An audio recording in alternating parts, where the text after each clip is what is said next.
Good morning. Unique education centre पर आपका बहुत बहुत स्वागत है। आशा करते हैं कि आप लोग घर पर होंगे और स्वस्थ होंगे। उत्तर प्रदेश उप निरीक्षक मतलब यूपीएसआई का फॉर्म बहुत सारे लोगों ने डाला भी होगा और तैयारी भी कर रहे होंगे। और उसी तैयारी में हमने आपको एक वीडियो अपलोड करके बताया भी था कैसे क्वेश्चन आते हैं। पिछला वीडियो मूल विधि से था, तो ये वाला वीडियो यूपीएसआई, खास करके यूपीएसआई और यूपीपी दोनों के लिए महत्वपूर्ण होगा, क्योंकि अगर आप यूपीएसआई की तैयारी कर रहे हो तो यूपीपी की तैयारी अपने आप ही हो जाएगी। तो ये वीडियो 50 क्वेश्चन का है, वो भी हिंदी का है। 50 क्वेश्चन हिंदी का है और अगर आप इसमें 35 से 36 सही कर लेते हैं तो आपकी ये यूपीएसआई की तैयारी खास करके हिंदी के पार्ट में बहुत मजबूत मानी जाएगी। तो चलिए फिर 50 क्वेश्चन का सेट है और टेस्ट लगाइए और देखिए आप कितना सही कर लेते हैं। कमेंट बॉक्स में नंबर ज़रूर बताइएगा। तो चलिए पहला क्वेश्चन देखते हैं। चलिए फिर शुरू करते हैं। पूरे कॉन्फिडेंस से टेस्ट दीजिएगा ताकि गलत ना हो और आप अच्छा नंबर ला सकें। आप पढ़े होंगे ज़रूर ही और तैयारी कर रहे हैं, घर पर हैं, तैयारी अच्छे से करिए ताकि अच्छा नंबर ला सकें। यहाँ पर देखें आप, 1 से जो 5 तक क्वेश्चन है, एक छोटा सा गद्यांश दिया है। उस गद्यांश को ध्यानपूर्वक पढ़ना है और उस पर आधारित 5 क्वेश्चनों का उत्तर देना है। हालांकि ये फ्री का नंबर होता है एक प्रकार से देखा जाए, क्योंकि उसी गद्यांश में ही उसके आंसर छुपे रहते हैं। ध्यान से चलिए पढ़ते हैं। उसके बाद आपको अगर लगे तो आप वापस रिपीट करके भी एक बार गद्यांश फिर से पढ़ लीजिएगा, ताकि आप कम से कम 5 यहाँ सही कर डालो। ये 5 नंबर जो होते हैं ये आराम से आपके नंबर बढ़ाने में सहायक होते हैं। तो चलिए फिर ध्यान से गद्यांश पढ़ते हैं हम लोग। चलिए फिर पढ़ते हैं। हमारी हिंदी सजीव भाषा है, इसी कारण इसने अरबी, फारसी आदि के संपर्क में आकर इनके शब्द ग्रहण किए ही हैं। अब अंग्रेजी के भी शब्द ग्रहण करती जा रही है। जनरली आप पढ़े होंगे शब्दों के बारे में, जब आप पढ़े होंगे देशज शब्द, विदेशज शब्द, तो उसमें आप उर्दू, फारसी, पुर्तगाली, चीनी और हिंदी, अंग्रेजी शब्द भी सुने होंगे। हम ज़्यादातर विदेशी भाषा ही बोलते हैं। इसे दोष नहीं गुण समझना चाहिए, क्योंकि अपनी इस ग्रहण शक्ति से हिंदी अपनी वृद्धि कर रही है। क्या भाषा की विशुद्धता के किसी भी पक्षपाती में यह शक्ति है, यह शक्ति है कि वह विभिन्न जातियों के पारस्परिक संबंध को न होने दे अथवा भाषाओं के सम्मिश्रण क्रिया में रुकावट पैदा कर दें। यह कभी संभव नहीं है। हमें तो केवल इस बात का ध्यान रखना चाहिए कि इस सम्मिश्रण के कारण हमारी भाषा अपने स्वरूप को तो नष्ट नहीं कर रही है। थोड़ा और आगे देख लेते हैं। कहीं अन्य भाषाओं के बेमेल शब्दों के मिश्रण से अपना रूप तो विकृत नहीं कर रही है। बहुत छोटा सा ये शब्दांश था। आप एक बार पीछे रिपीट करके फिर से पढ़ लीजिएगा ताकि 5 क्वेश्चन यहाँ से पूरी तरह से सही हो जाए। तो चलिए फिर पहला क्वेश्चन देखते हैं। क्वेश्चन देखें ध्यान से और आंसर सोचें क्या होगा। अवतरण का उपयुक्त शीर्षक क्या होगा? हिंदी भाषा के गुण दोष, हिंदी भाषा का ग्रहणशील स्वरूप, हिंदी की सम्मिश्रण क्रिया। उपयुक्त शीर्षक मतलब जैसे आप कुछ लिखते हो तो उसका एक नाम लिखते हो, उस पाठ का एक नाम लिखते हो। जैसे आप बचपन में कहानियाँ पढ़ते होंगे तो उस कहानी का एक नाम होता है। जैसे पंचतंत्र की कहानियों में आप पढ़ते होंगे बूढ़ी खाला की कहानी, प्रेमचंद की गबन गोदान, तो पूरी कहानी का एक नाम होता था। वैसे ही इस गद्यांश को आप क्या नाम देना चाहते हो, कौन सा शीर्षक सबसे उपयुक्त होगा इस गद्यांश का? एक बार गद्यांश फिर से पढ़ें तो ज़्यादा समझ में आएगा। अब सोचें क्या आंसर होगा, फिर मैं आंसर बताएंगे। कोशिश करिए कि 35 से ऊपर सही हो आपका।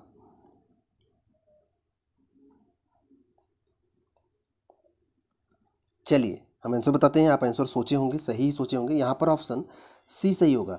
दरअसल अभी आपने उसमें पढ़ा कि हिंदी भाषा की ग्रहणशीलता मतलब हमारी भाषा ने बहुत सारी भाषाओं को ग्रहण कर रखा है। उर्दू, फारसी, अरबी, अंग्रेजी, पुर्तगाली, चीनी, जापानी।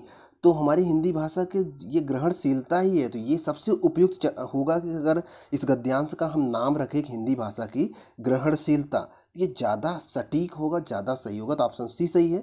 आशा करते हैं कि आपका भी सही होगा। चलते हैं नेक्स्ट क्वेश्चन पर। अगला क्वेश्चन उसी गद्यांश से ही है, उसी में छुपा हुआ है इसका आंसर। सजीव भाषा से तात्पर्य क्या है? विभिन्न भाषाओं के सम्मिश्रण से उद्भूत समृद्ध भाषा। दूसरा है ग्रहण शक्ति से अपने शब्द भंडार को बढ़ाने वाली भाषा। विभिन्न भाषाओं के नए नए शब्दों को ग्रहण करके बनी भाषा। किसी भाषा को अपने विशुद्ध रूप में होना, किसी भाषा का अपने विशुद्ध रूप में होना। तो बताइए। चलिए आप सोच लिए होंगे, हम आपको आंसर बताते हैं। यहाँ पर आंसर दूसरा सही होगा, बी, ग्रहण शक्ति से अपने शब्द भंडार को बढ़ाने वाली भाषा को ही सजीव भाषा, मतलब जीवित भाषा है जिसमें बदलाव होते रहें, वो जो उसमें थोड़ा हलचल होता रहे, उसी को तो जीवन कहते हैं, उसी में तो जीवन कहते हैं कि ये जीवित है। तो वैसे ही हमारे हिंदी भाषा में भी नए नए शब्द ग्रहित होते रहते हैं, नए नए शब्द शामिल होते रहते हैं, इसलिए ग्रहण शक्ति से अपने भंडार को बढ़ाने वाली भाषा को ही सजीव भाषा कहते हैं। चलते हैं नेक्स्ट क्वेश्चन पर। आइए अगला क्वेश्चन देखते हैं, उसी गद्यांश से ही है। हिंदी में नए शब्दों को अपनाते समय किन बातों का ध्यान रखना चाहिए? पहला ऑप्शन है कि नए शब्द केवल अरबी, फारसी, अंग्रेजी भाषा से ही लिए जाएं। दूसरा है हिंदी में बेमेल शब्द बिल्कुल ना आए। तीसरा है हिंदी का असली स्वरूप अक्षुण्ण रहे। चौथा है हिंदी पढ़ने में हिंदी लगे। सरल है काफ़ी। चलिए आंसर बताते हैं आपको। यहाँ पर ऑप्शन सी सही होगा, हिंदी का असली स्वरूप ना बदले, बाकी जो भी भाषाएं शामिल हो रही हैं कोई दिक्कत नहीं है। तो यहाँ पर ऑप्शन सी सही होगा, मतलब कि शब्दांश के अनुसार, गद्यांश के हिसाब से यही सही होगा। चलते हैं नेक्स्ट क्वेश्चन पर। अगला क्वेश्चन देखें गद्यांश के हिसाब से क्या आंसर होगा। हिंदी में नए शब्दों का आगमन उचित है क्योंकि इसमें हिंदी की केवल हानि ही नहीं लाभ भी है। भाषाओं की सम्मिश्रण क्रिया साहित्योन्नत के लिए आवश्यक है। भाषा की विशुद्धता का पक्षपाती भी इसे रोकने में सक्षम नहीं है। चौथा इसमें हिंदी की समृद्धि होती है। सोचिए।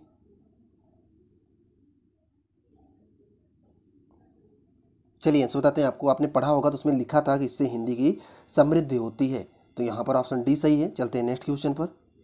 ये अगला क्वेश्चन देखते हैं। क्वेश्चन है गद्यांश में ग्रहण शब्द के लिए विपरीतार्थक मतलब विलोम शब्द पूछा है।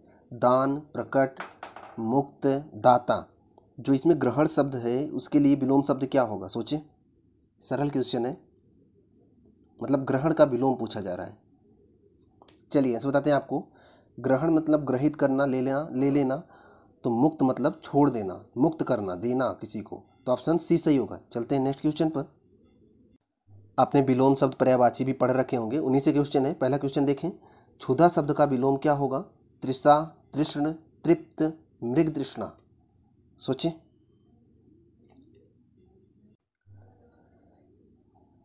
चलिए हम आंसर बताते हैं आपको। यहाँ पर ऑप्शन सी सही होगा, तृप्त। क्षुधा मीन्स भूख होता है, पेट का पर्यायवाची में क्षुधा का प्रयोग किया जाता है, तो भूख होता है।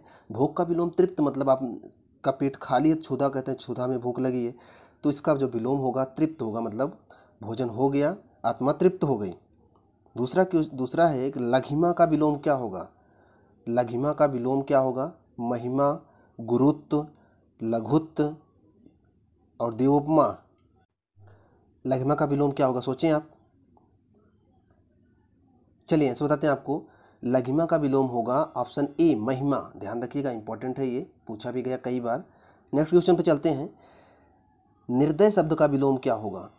निर्दय शब्द का विलोम क्या होगा? सहय, सहृदय, सदय, सब है। सोचें, विलोम शब्द आप जरूर पढ़े होंगे। चलिए आंसर बताते हैं। यहाँ पर ऑप्शन सी सही होगा, सदय। निर्दय मतलब जिसमें दया ना हो, सदय मतलब जिसमें दया हो, तो ऑप्शन सी सही है। चलते हैं नेक्स्ट क्वेश्चन पर। क्वेश्चन ध्यान से देखें, क्वेश्चन बहुत अच्छा है। ऋजु का विलोम शब्द क्या होगा? वक्र, तक्र, सीधा, विरल। चलिए आंसर बताते हैं आपको। यहाँ पर ऑप्शन ए सही होगा, वक्र। ऋजु मतलब सीधा, आप पढ़े होंगे ऋजु रेखाएं, सीधी रेखाएं, तो सीधा का विलोम वक्र। वक्र मतलब घुमावदार, जैसे वक्राकार रेखाएं, मतलब जैसे वृत्त वक्र होता है, वक्र पृष्ठ आप बेलन में पढ़े होंगे, तो जो घुमावदार होते हैं उन्हें वक्र बोलते हैं। यहाँ ऑप्शन ए सही है। नेक्स्ट क्वेश्चन देखते हैं। क्वेश्चन ध्यान से देखें, कह रहा निम्नलिखित में से कौन सा विलोम युग्म त्रुटिपूर्ण है, मतलब कौन से विलोम युग्म में गलती है? पहला ऑप्शन है अपेक्षा का उपेक्षा, अग्रज का अनुज, उन्नत का अवनत, आदान का प्रदान। उन्नत का अवगत, आदान का प्रदान। चलिए आंसर बताते हैं आपको। यहाँ पर ऑप्शन सी सही है, अपेक्षा का उपेक्षा होता है, सही है। अग्रज मतलब बड़ा भाई बड़ा होता है, अनुज मतलब छोटा, भाइयों में जो यूज किया जाता है। और आदान का प्रदान होता है। तो उन्नत का अवनत होता है, ना कि अवगत होता है। तो यहाँ पर अवनत होता तो सही हो जाता है, अगर यहाँ ना होता तो सही हो जाता। तो ये ऑप्शन सी जो है यही त्रुटिपूर्ण था, तो यही सही हो जाएगा। अगला क्वेश्चन है, व्यंजन कितने होते हैं? 11, 22, 33, 16। सोचें, पढ़े होंगे आप, ये जनरल क्वेश्चन है। चलिए ऐसे बताते हैं आपको। मूल मुख्यतः व्यंजनों की जो संख्या है वो 33 है। आप जरूर पढ़े होंगे, यहाँ पर ऑप्शन सी सही है। क्वेश्चन ध्यान से देखें। पर्यायवाची शब्द का अर्थ क्या होता है? विलोमवाची, प्रतिलोमवाची, समानाभास, समानार्थी। चलिए ऐसे बताते हैं आपको, यहाँ पर ऑप्शन डी सही होगा। समानार्थी शब्द को ही पर्यायवाची शब्द कहते हैं। अगला क्वेश्चन है, कनक का पर्यायवाची नहीं है। ध्यान रखिए, कभी भी क्वेश्चन हल करें नहीं शब्द को अंडरलाइन कर लिया करें। कह रहा है कनक का पर्यायवाची नहीं है।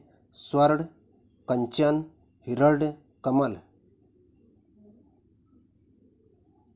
चलिए ऐसे बताते हैं आपको, यहाँ पर ऑप्शन डी सही होगा, कमल। स्वर्ण में सोना, सोना कनक का ही होता है। कंचन में से भी सोना होता है, तो ये भी कनक का हुआ। हिरण्य, हिरण्य भी सोने का है। हिरण्य भी कनक का ही पर्यायवाची है। और यहाँ पर जो ऑप्शन डी है, ये कमल जो है कनक का पर्यायवाची नहीं होता। तो यहाँ पर ऑप्शन डी सही था। चलते हैं नेक्स्ट क्वेश्चन पर। अगला क्वेश्चन देखते हैं। क्वेश्चन है, सरस्वती का पर्यायवाची नहीं है। ध्यान रखिएगा, नहीं है। भारती, शारदा, वीणापाण, हंस। चलिए हम आपको आंसर बताते हैं। यहाँ पर ऑप्शन डी सही है। हंस जो है सरस्वती का पर्यायवाची नहीं है, बाकी सब सरस्वती के पर्यायवाची हैं। हिमालय का पर्यायवाची नहीं है। नगराज, हिमाद्री, कर, हिमगिरी। सोचें कौन सा नहीं है?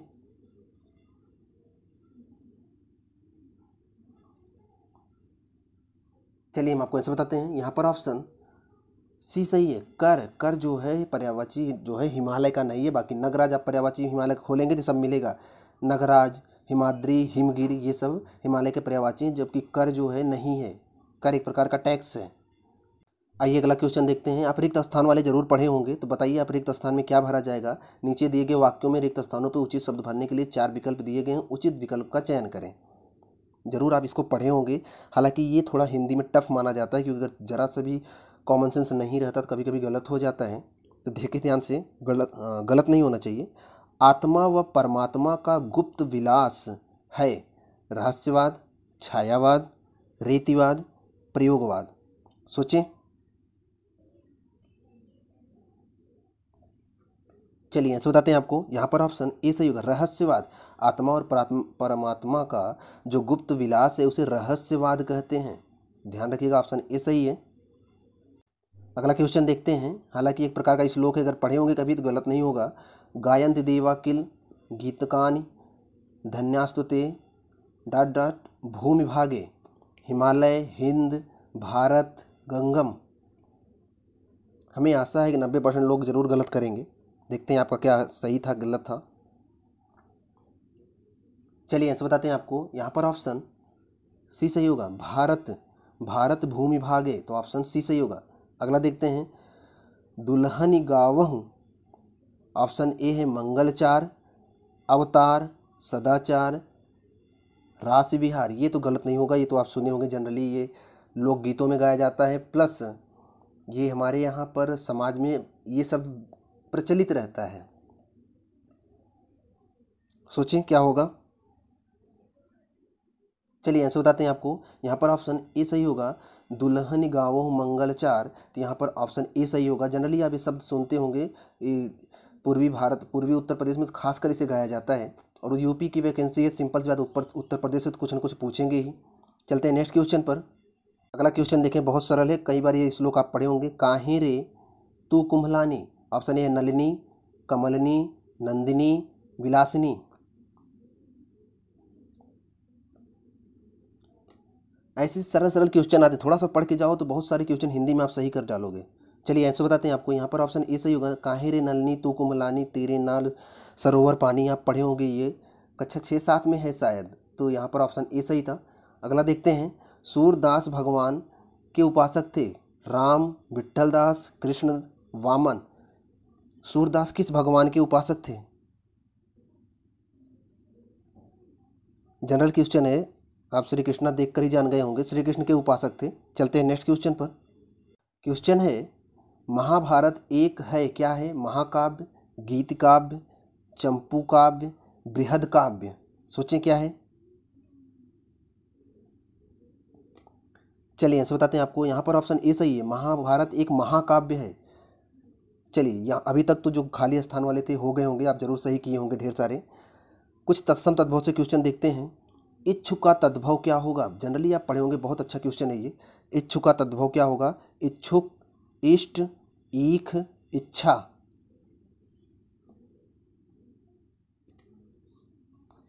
यहाँ पर ऑप्शन सी सही होगा। ईख जो है तद्भव है और इच्छु जो है तत्सम है, तो यहाँ पर ऑप्शन सी सही होगा। जनरली आप सही किए होंगे, कमेंट बॉक्स में ज़रूर बताइएगा आपने कितना सही किया था कुल मिलाकर 50 में। इससे कॉन्फिडेंस आपका भी बढ़ेगा, थोड़ा हमको भी लगेगा कि हाँ आप अच्छी तैयारी कर रहे हैं। चलते हैं नेक्स्ट क्वेश्चन पर।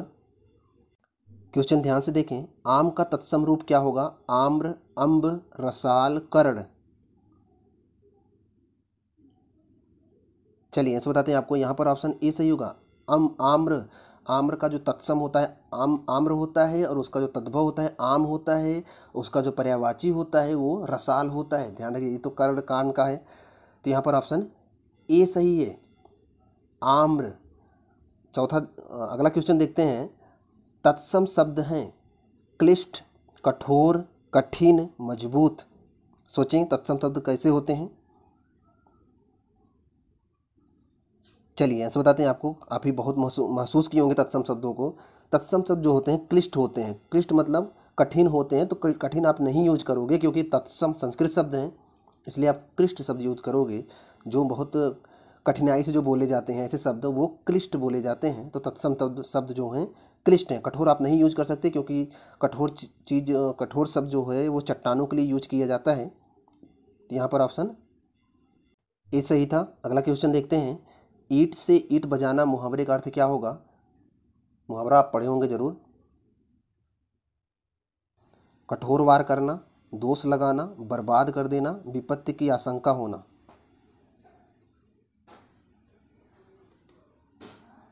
चलिए आंसर बताते हैं आपको। यहाँ पर आंसर होगा बर्बाद कर देना। ईंट से ईंट बजा देना मतलब बर्बाद कर देना। बहुत सरल क्वेश्चन था, गलत नहीं हुआ होगा आपसे। आइए अगला क्वेश्चन देखते हैं, थोड़ा सा कठिन होगा आपके लिए। देखते हैं सही कर लेते कि नहीं। उड़ती चिड़िया को पहचानने मुहावरे का अर्थ क्या होगा? उड़ती चिड़िया पहचानना, इस मुहावरे का अर्थ क्या होगा? अनुभवी होना, वाक चतुर होना, मन की या रहस्य की बात समझ लेना, प्रतिभाशाली होना। चलिए ऐसे बताते हैं आपको। यहाँ पर ऑप्शन सी सही होगा।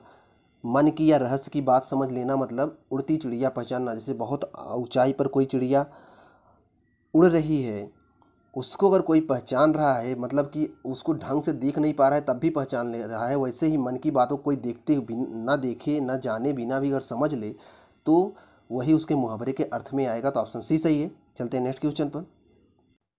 यहाँ पर क्वेश्चन बहुत सरल है। आप विशेष और विशेषण पढ़े होंगे।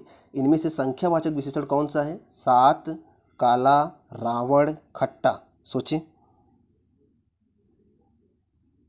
सरल क्वेश्चन है।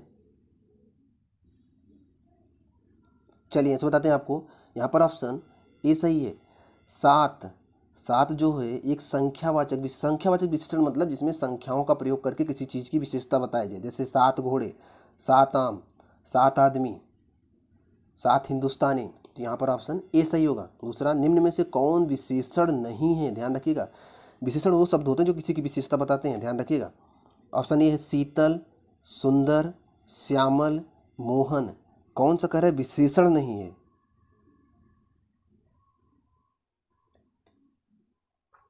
चलिए आंसर बताते हैं।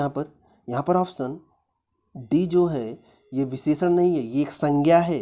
विशेषण वो हो, श्यामल मतलब काला, सुंदर मतलब सुंदरता, सुंदर जो हो, शीतल मतलब ठंडा। तो ये सब विशेषता बता दे। पानी शीतल है, आदमी वह रंग श्यामल, वो आदमी श्यामल रंग का है, श्याम रंग का है, वह आदमी सुंदर है। लेकिन जब आप किसी उस आदमी मोहन, सोहन ऐसे जो नाम होते हैं वो विशेषण नहीं होते, वे विशेष से होते हैं, मतलब वो कर्ता होते हैं। यहाँ पर ऑप्शन डी सही था। चलते हैं नेक्स्ट क्वेश्चन पर। क्वेश्चन ध्यान से देखें। निम्नलिखित में कौन विशेषण है? अनुरक्त, अनुशंसा, अनुभव, अणु।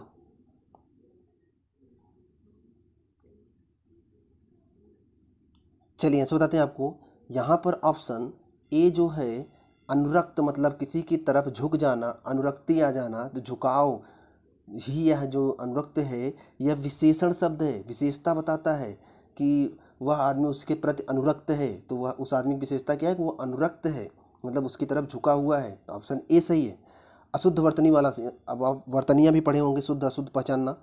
तो अशुद्ध वर्तनी वाला शब्द पहचाने इसमें वर्षा ऋतु, अंतर्राष्ट्रीय, ऋषिकेश, शारदा। सोचें।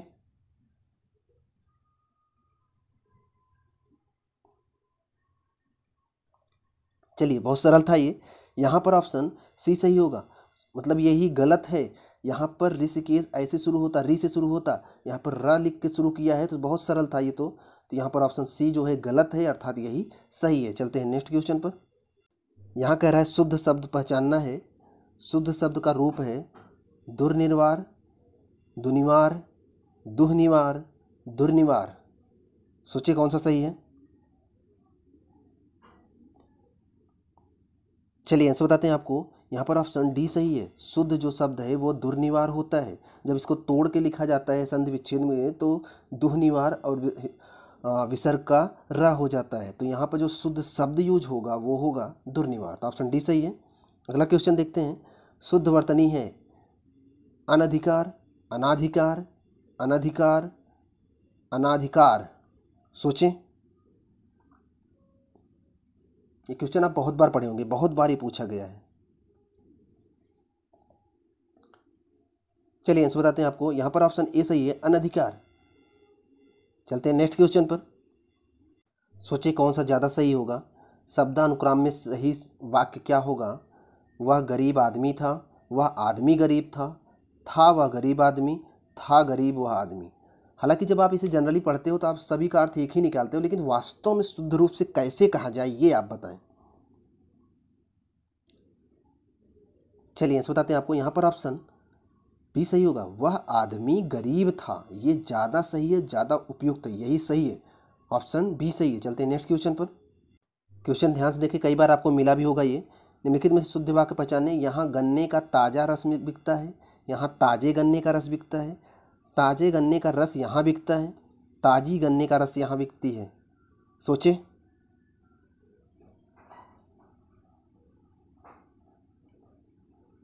चलिए ऐसे बताते हैं आपको।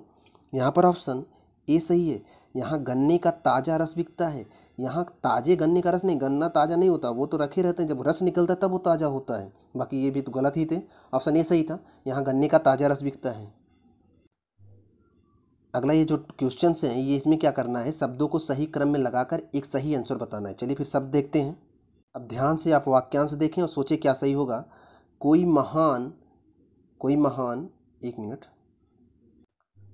कोई महान देश, तो क्या होगा, किस क्रम में इसको बैठाया जाए कि कोई महान देश जिस समय संक्रांति कालिक स्थितियों के बीच होकर गुजरता है, प्रवृत्तियां दृष्टिगोचर होती हैं, उस समय वहाँ पर विचारधारा में प्रमुख, तो किस क्रम में सजाया जाए कि ये सबसे सही पड़े।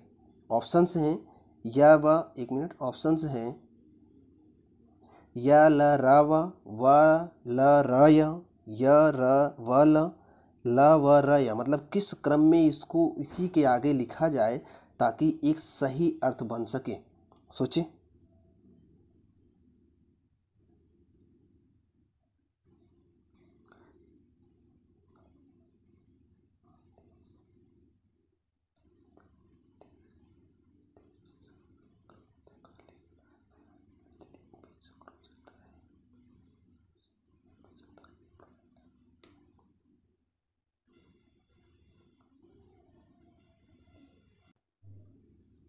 चलिए आप सोच लिए होंगे, हम आपको आंसर बताते हैं। यहाँ पर ऑप्शन सी सही है। इसी क्रम में अगर आप शब्दों को लगाएं, कोई महान देश जिस समय संक्रांति कालिक स्थितियों के बीच से गुजरता है, उस समय वहाँ की विचारधारा में प्रमुख प्रवृत्तियाँ दृष्टिगोचर होती हैं, मतलब यह र व ल लगाएंगे ज़्यादा सही होगा। तो ऑप्शन सी सही है। आइए अगला क्वेश्चन देखते हैं। हम आपस, अब इसके आगे कौन सा क्रम होगा या र वाला, या र लावा, वा या रला, या फिर लावा लावा सॉरी ये ला या वा रा। चारों ऑप्शन में से कौन सा सही होगा आप सोच लें, फिर मैं आंसर बताता हूँ।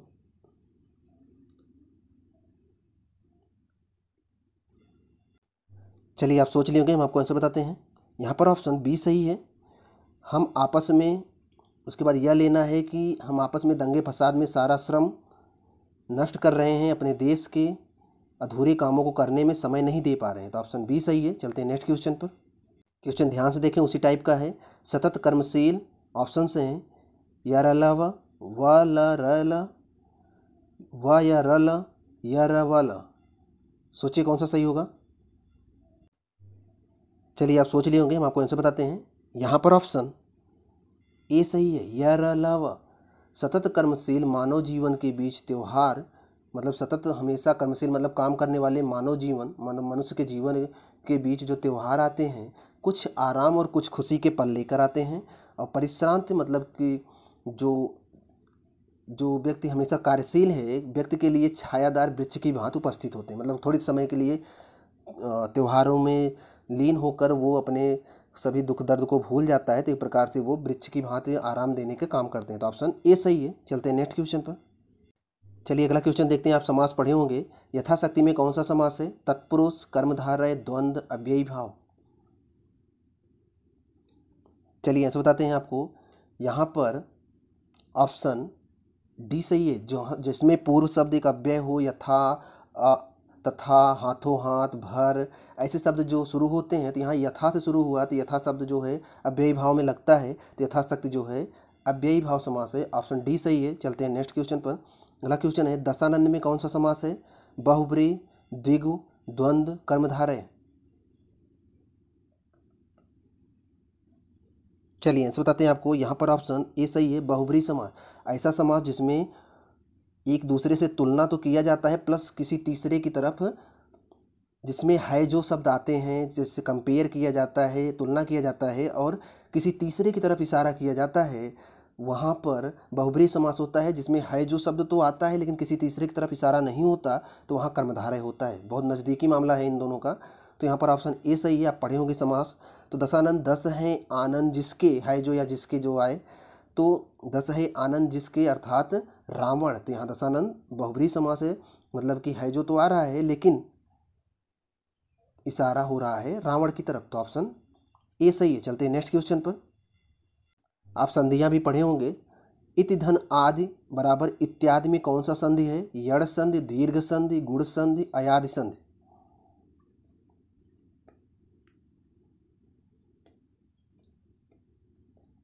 चलिए आंसर बताते हैं आपको। यहाँ पर ऑप्शन ए सही होगा, यड़ संधि। जब ई के साथ कोई भिन्न स्वर का मेल होता है, तो पहला अक्षर आधा हो जाता है, और ई के जगह पर या आ जाता है। तो यहाँ पर देखो, पहला अक्षर आधा हो गया ये वाला, और ई की मात्रा की जगह पर या आ गया। इति धन आदि बराबर इत्यादि यड़ संधि की विशेषता है। Option A. चलते हैं नेक्स्ट क्वेश्चन पर। व्यंजन संधि के उदाहरण कौन सा है? इसमें कह रहा है कौन सा व्यंजन संधि है? सदैव, मनोरथ, निर्गुण, सदाचार।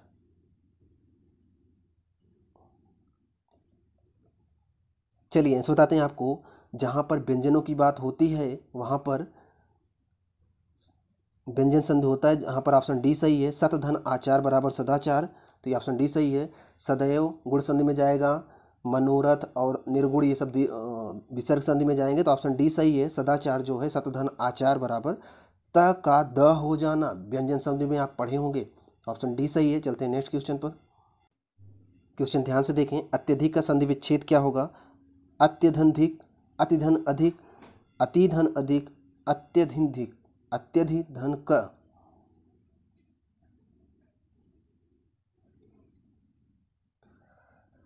चलिए ऐसे बताते हैं आपको। यहाँ पर ऑप्शन बी सही होगा, अतिधन अधिक बराबर अत्यधिक होता है। इसको आप पढ़े होंगे। चलते हैं नेक्स्ट क्वेश्चन पर। क्वेश्चन ध्यान से देखें। किस युग में हिंदी की गद्य विधा को नया स्वरूप मिला? भारतेंदु, द्विवेदी, छायावाद, आधुनिक।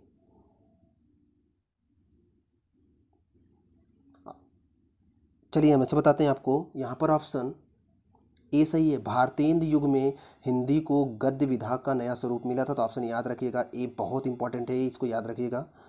नेक्स्ट क्वेश्चन देखते हैं। क्वेश्चन ध्यान से देखें, मीरा की कविताएं किस विधा से संबंधित हैं? भक्ति धारा, ज्ञान धारा, कर्म मार्गी, उपरोक्त में से कोई नहीं। जनरल क्वेश्चन है, ये आपसे नहीं गड़बड़ होगा। चलिए आंसर बताते हैं आपको। यहाँ पर ऑप्शन ए सही है, भक्ति धारा। वो कृष्ण की भक्ति में ही तो कविताएं गाती थी, लिखती थी, तो ये भक्ति धारा से जुड़ी हुई हैं। तुलसीदास भी भक्ति धारा से थे, ध्यान रखिएगा, बहुत इंपॉर्टेंट चीज़ें हैं। कर्म मार्गी वो होते हैं जो कर्म माया मोह से लोगों को आज़ाद कराने के लिए, मतलब उनसे छुड़ाने के लिए रचनाएं करते हैं। और ज्ञान मार्गी मतलब जो ज्ञान बांटने के लिए, ज्ञान देने के लिए अपनी रचनाएं करते हैं। तो ये भक्तियों धारा से संबंधित है, ऑप्शन ए सही है। चलते हैं नेक्स्ट क्वेश्चन पर। क्वेश्चन ध्यान से देखें, आप रस जरूर पढ़े होंगे, उसी में से किसी एक का क्वेश्चन का आंसर है ये। क्वेश्चन है ये, निस्दिन बरसत नयन हमारे, सदा रहत पावत रिझ हम पर, जब ते श्याम सिधारे में कौन सा रस है? सोचें इसमें कौन सा रस है, ध्यान सोचिए, गड़बड़ नहीं होना चाहिए। करुण रस, वियोग श्रृंगार, वात्सल्य रस, भयानक रस। चलिए आंसर बताते हैं आपको। ऑप्शन बी सही है, वियोग श्रृंगार। जब श्री कृष्ण मथुरा छोड़कर चले आए थे तो गोपियाँ जो हैं, गोपियाँ उनके लिए इतना आतुर थी, तो वही वो ऊधों से कहती हैं कि निस्दिन बरसत नयन हमारे, सदा रहत पावत रिझ हम पर। मतलब कि हमारे नयन, हमारी आंखों से इतने आंसू निकलते हैं जैसे हमेशा हमारे ऊपर पावस मतलब बरसात की ऋतु हमारे ऊपर पड़ी रहती है। जब से श्याम सिधारे मतलब जब से श्याम यहाँ से गए हुए हैं। तो ऑप्शन बी है, मतलब उनके वियोग में ऐसा बोल रही हैं लोग, तो इसलिए ये वियोग श्रृंगार होगा। आइए अगला देखते हैं। ये तो आप बहुत बार सुने होंगे, अबलव नसानीन अब न नसैहो में कौन सा रस है? करुण, शांत, वात्सल्य, भयानक।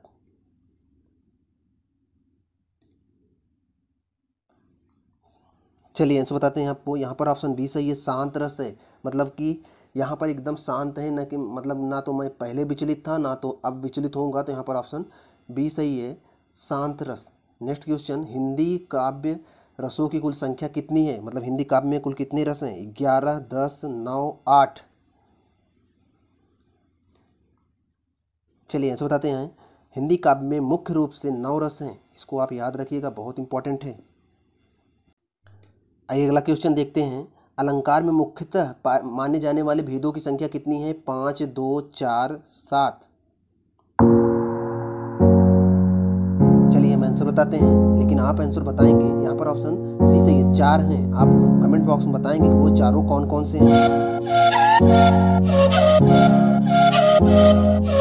अगला क्वेश्चन देखते हैं। नहीं पराग, नहीं मधुर मधु, नहीं विकासी, यह काल में अलंकार कौन सा है? छेकानुप्रास, श्लेष अलंकार, अन्योक्ति, रूपक। अगर आप अलंकार पढ़े होंगे तो ये गड़बड़ नहीं होगा। यहाँ पर ऑप्शन सी सही है, अन्योक्ति अलंकार। आप अन्योक्ति अलंकार एक बार निकाल के पढ़िएगा, वहाँ पर आपको इसका उदाहरण जरूर मिलेगा। चलिए आज का लास्ट क्वेश्चन देख लेते हैं। ये लास्ट क्वेश्चन है, कोशिश करिएगा गलत ना हो ये। कामायनी किसकी रचना है? पुष्पदंत की, पंत की, मलूक दास की, जयशंकर प्रसाद की। चलिए आंसर बताते हैं आपको। यहाँ पर ऑप्शन डी सही है, जयशंकर प्रसाद की है कामायनी। बहुत बार पूछा भी जा चुका है, तो इंपॉर्टेंट है, याद रखिएगा। यहाँ पर 50 क्वेश्चन हिंदी के कंप्लीट होते हैं। अगर आप 35-40 के बीच में सही कर रहे हैं तो बहुत अच्छी स्थिति में हैं आप, और तैयारी ऐसे लगी रहेगी तो आप ज़रूर निकाल लेंगे। और ध्यान रखिएगा, अगर आप यूपीएसआई की तैयारी कर लेते हैं तो यूपीएससी की तैयारी आपको अपने आप ही हो जाएगी। और जो हम क्वेश्चन पूछे आप ज़रूर आंसर बताइएगा। और अगर चैनल पर नए हैं, चैनल को सब्सक्राइब कर लीजिए। पढ़ाई में लगे रहिए, घर पे रहिए। मिलते हैं आपसे नेक्स्ट वीडियो में।